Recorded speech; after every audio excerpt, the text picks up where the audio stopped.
Neste vídeo, eu vou te apresentar 8 histórias de assombração de inscritos do canal.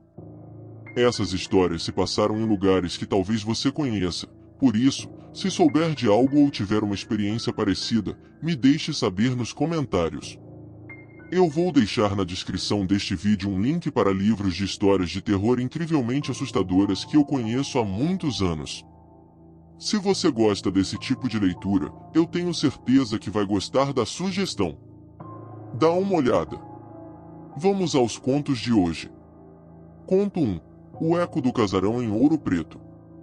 Tudo aconteceu em Ouro Preto, uma cidade histórica incrustada no coração de Minas Gerais, conhecida por sua arquitetura colonial e suas ladeiras que parecem escorrer entre montanhas e vales.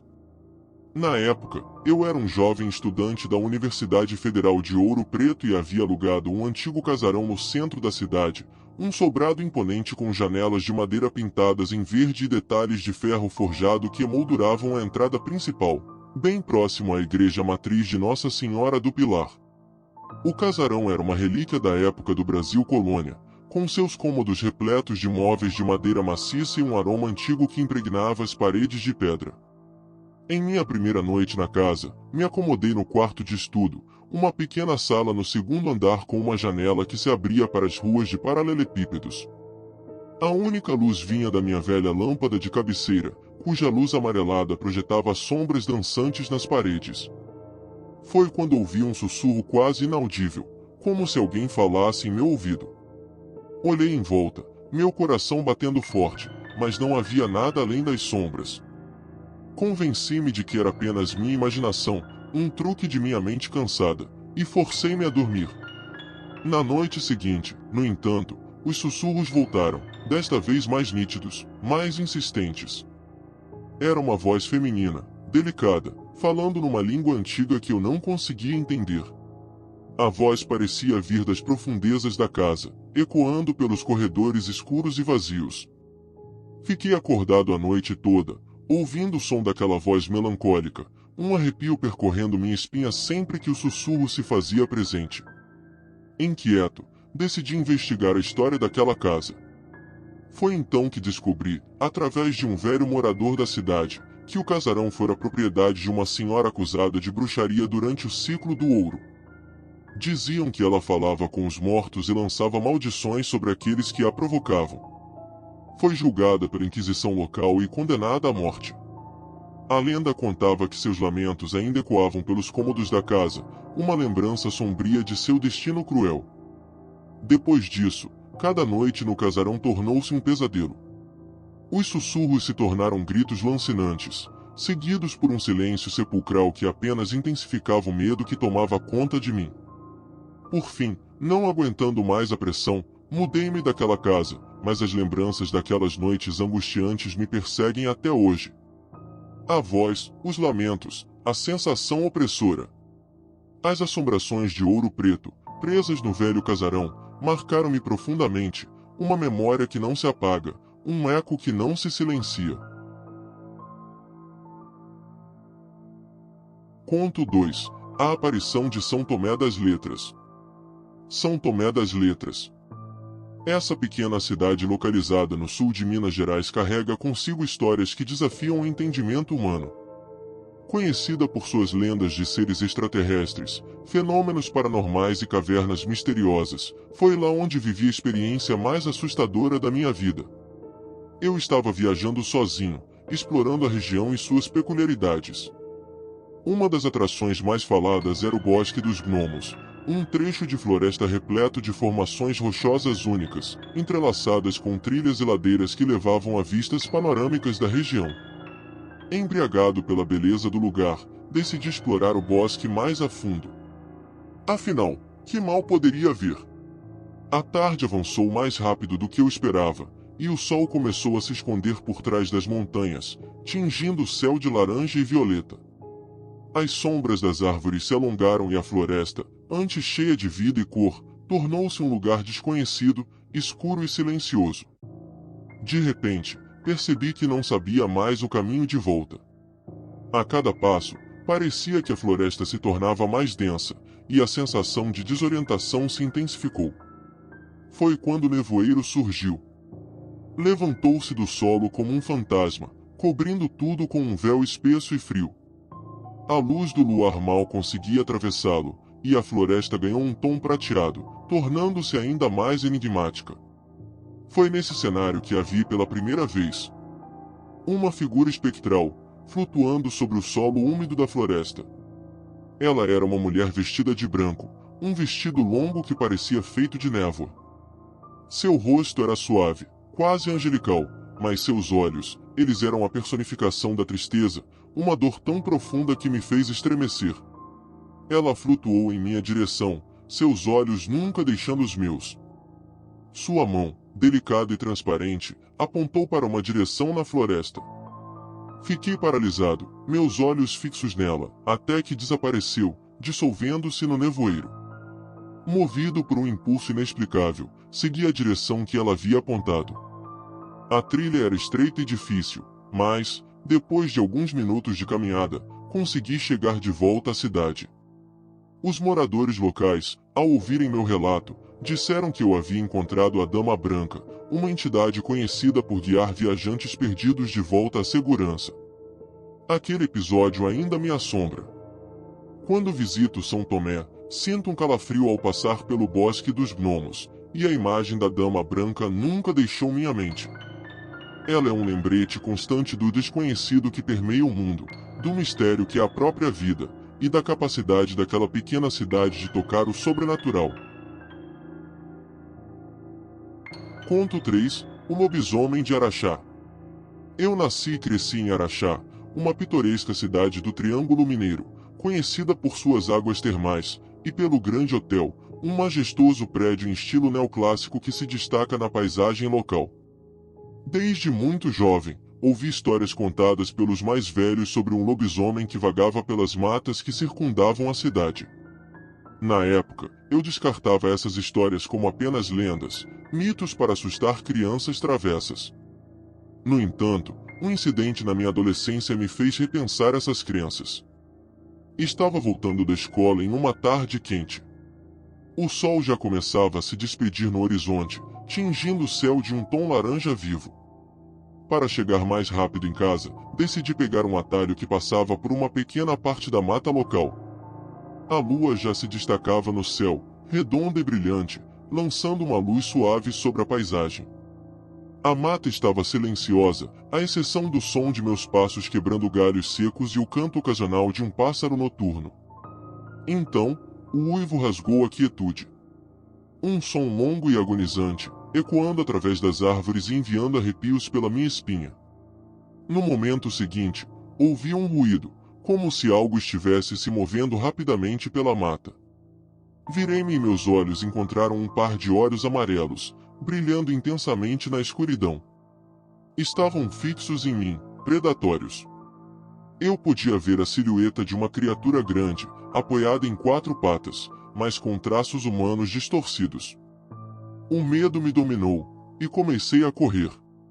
Podia ouvir o som da criatura me perseguindo, seus uivos ecoando atrás de mim. Corri sem olhar para trás, meu coração batendo forte no peito, até chegar à segurança da minha casa. Ao olhar pela janela para a direção da mata, eu vi a sombra da criatura sob a luz da lua. Estava parada na borda da floresta, olhando em minha direção. Depois de alguns instantes, desapareceu nas sombras. Desde aquele dia, nunca mais peguei o atalho pela mata. A lembrança daqueles olhos ameaçadores, do uivo horripilante e da perseguição aterrorizante me assombram até hoje.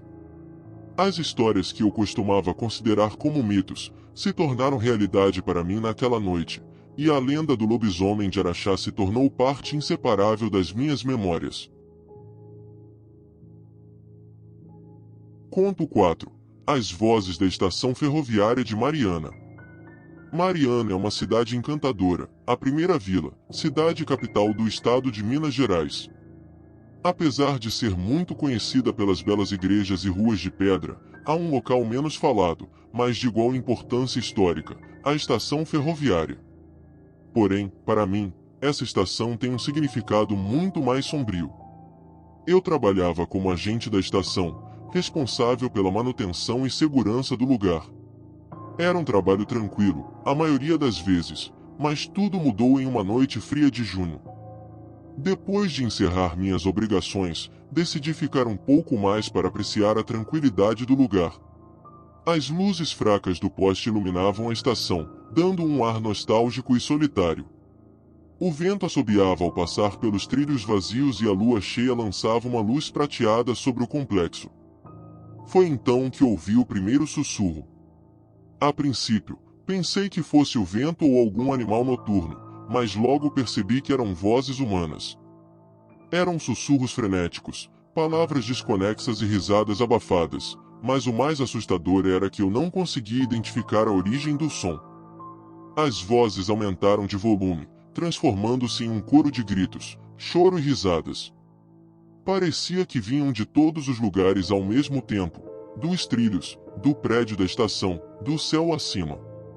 Era uma cacofonia assustadora que ecoava na estação silenciosa e vazia.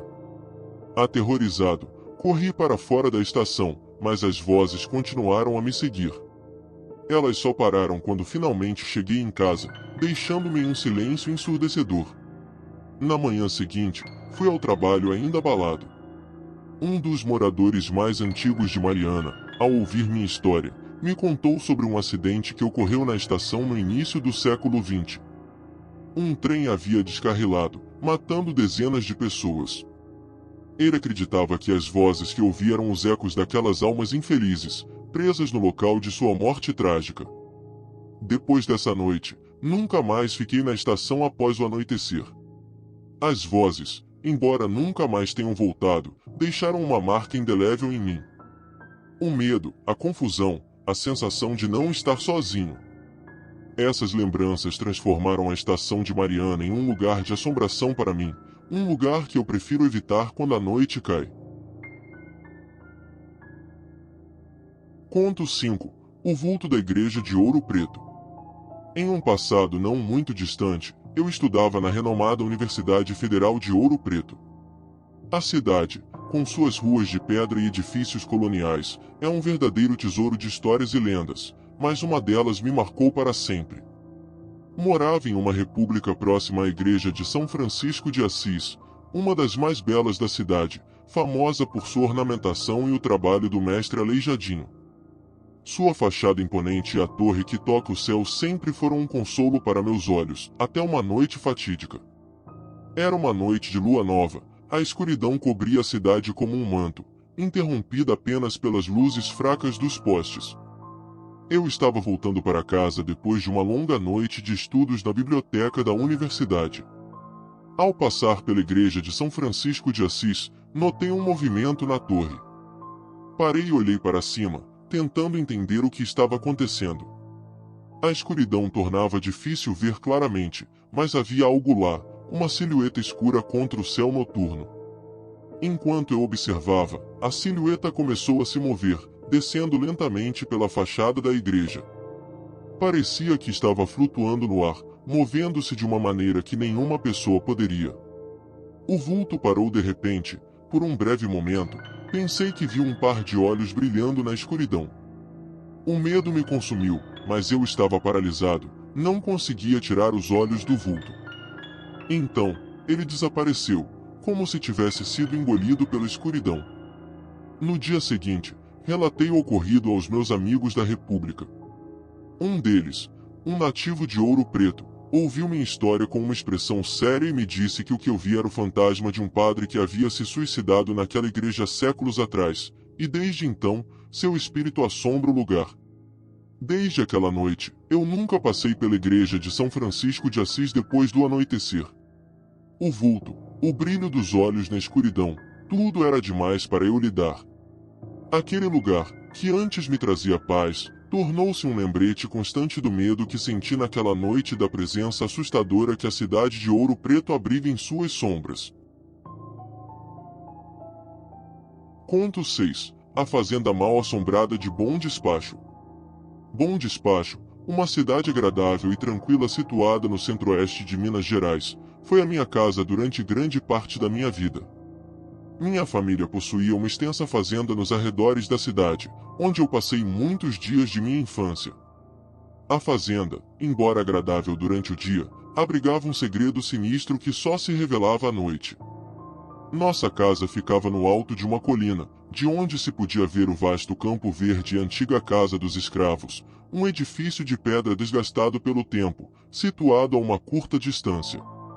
Meus avós contavam histórias de como a casa dos escravos era amaldiçoada, assombrada pelos espíritos daqueles que sofreram ali.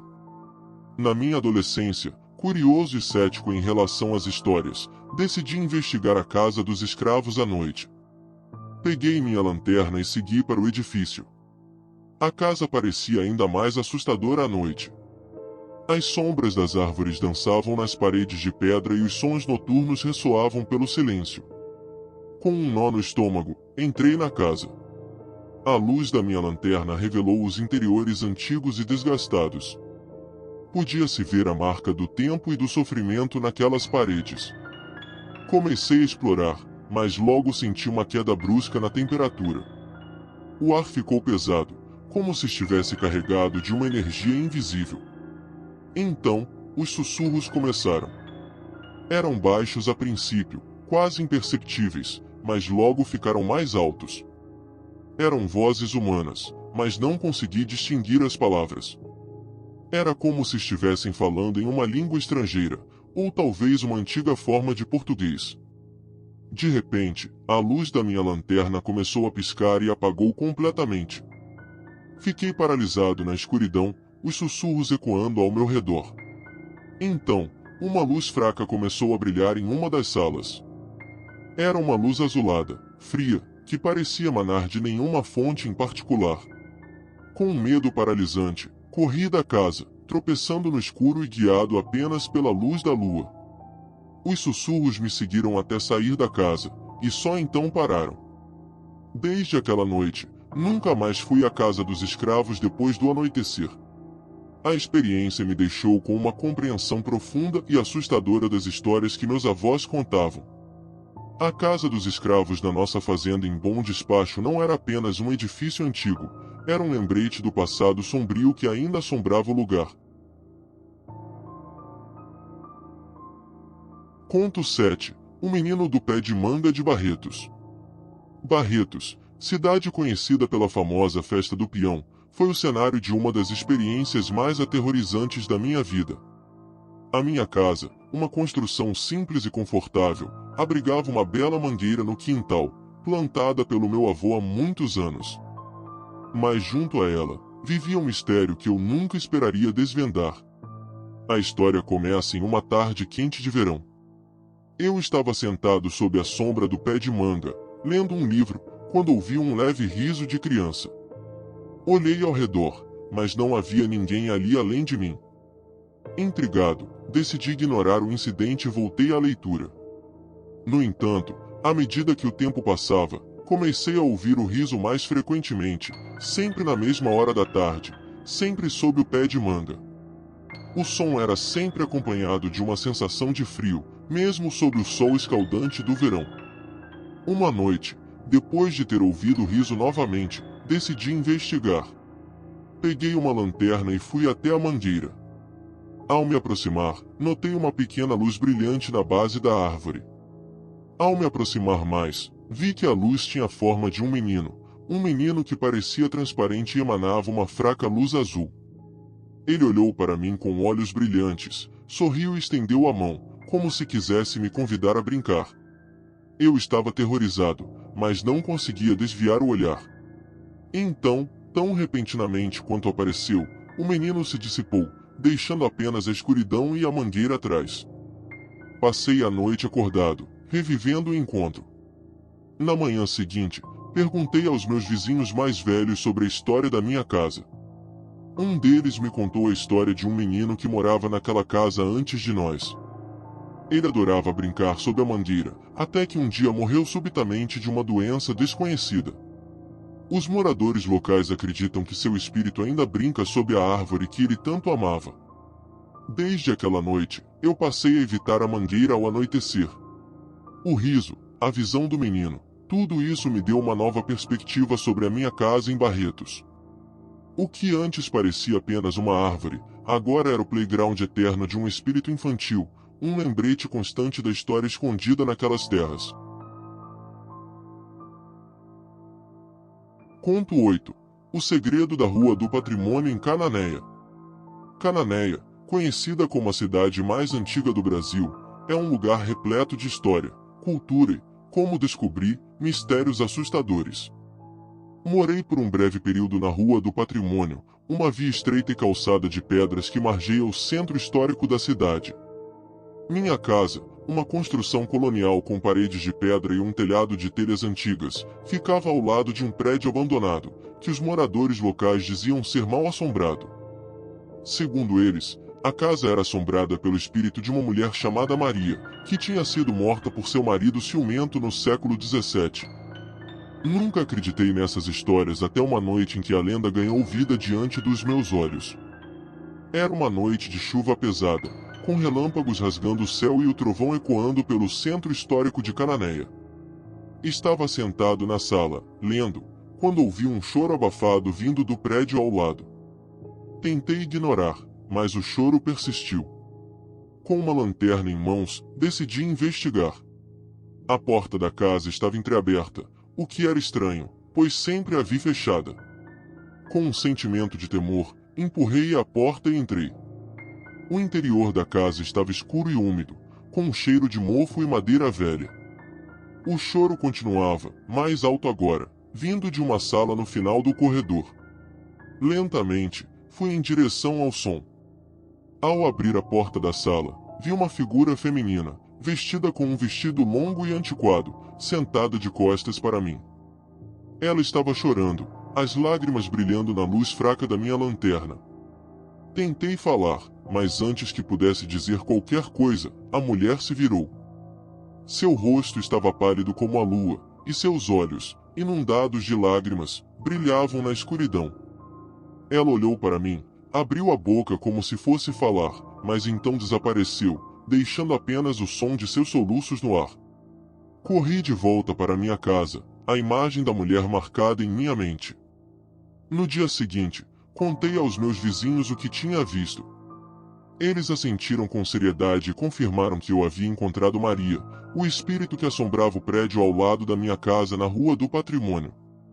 A partir daquela noite, sempre que ouvia o choro, eu fechava as janelas e rezava para que Maria encontrasse paz. Cananéia, a cidade mais antiga do Brasil, mostrou-me que, além de sua história e cultura, carrega consigo as almas e os segredos de seu passado sombrio.